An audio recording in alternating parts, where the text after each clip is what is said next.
大家平安。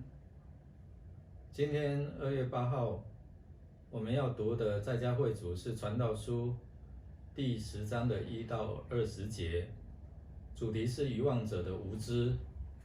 那我们先来读金句，10章的13节：愚蠢人以无知的话开始，以狂妄的话来做结束。这段经文有一些的摘要，第一个就是个人内心的愚昧会外显出来，并且一次的愚昧行为就可以坏了我们的好名声哦。第二个，罪会引发冲突及社会的矛盾。那邪恶的人有可能他是站在这个高位，那反而智慧的人却卑贱，遭受践踏。那8到11节提醒我们，报复的本质可能含有对自己的惩罚。那智慧者他的言语能够医治人的心，愚昧者的言语可能会自取灭亡了。如果我们个人在社会当中能够尽自己本分，各司其职，这个是整个群体的福分。那另外智慧另外一种展现就是你可以自我节制。当我们在追求美好事物的时候，要付上代价，你要甘心乐意的守这样的一个本分。在我们生活当中，经文提到，若一只死苍蝇掉在香膏里腐化，可能整瓶就会发臭哦。所以我们的俗语里面有一句话说，一粒老鼠屎会坏了一锅粥啊。当我们用这一句谚语的时候，可能它指的是我们个人就不要成为群体的害群之马。当我们有没有想过，就是这里的心思可能会造成整个身体的损害。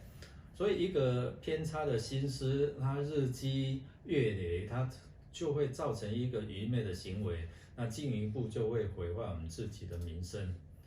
其实报复本身对自己可能会造成一些的伤害跟惩罚。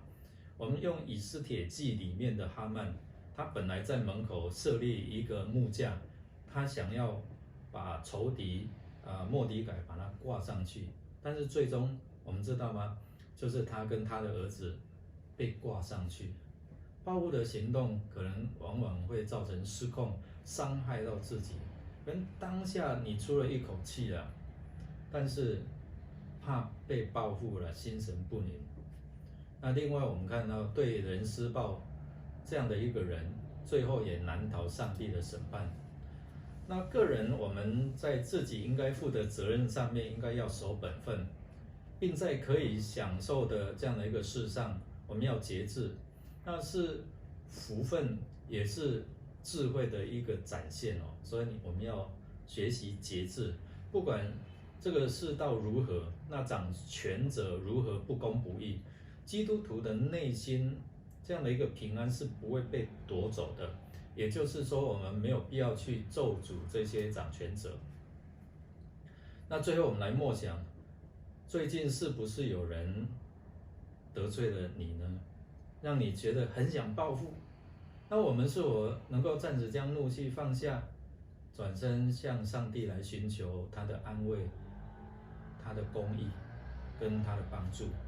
你相信上帝会为你主持公道呢？第二个，我们来自我反省，有没有在某些享乐上面无法节制自己，以致造成本身的亏损？比如说熬夜追剧啊，暴饮暴食啊。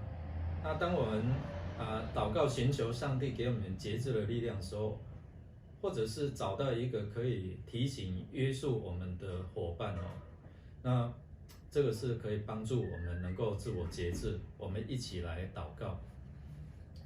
亲爱的天父上帝，谢谢你，因为你是给我们智慧，我们才能够面对我们许多的状况，特别包括我们能够节制自己，能够帮助我们明白生命的意义，也能够真的是依靠你活出美好的生命。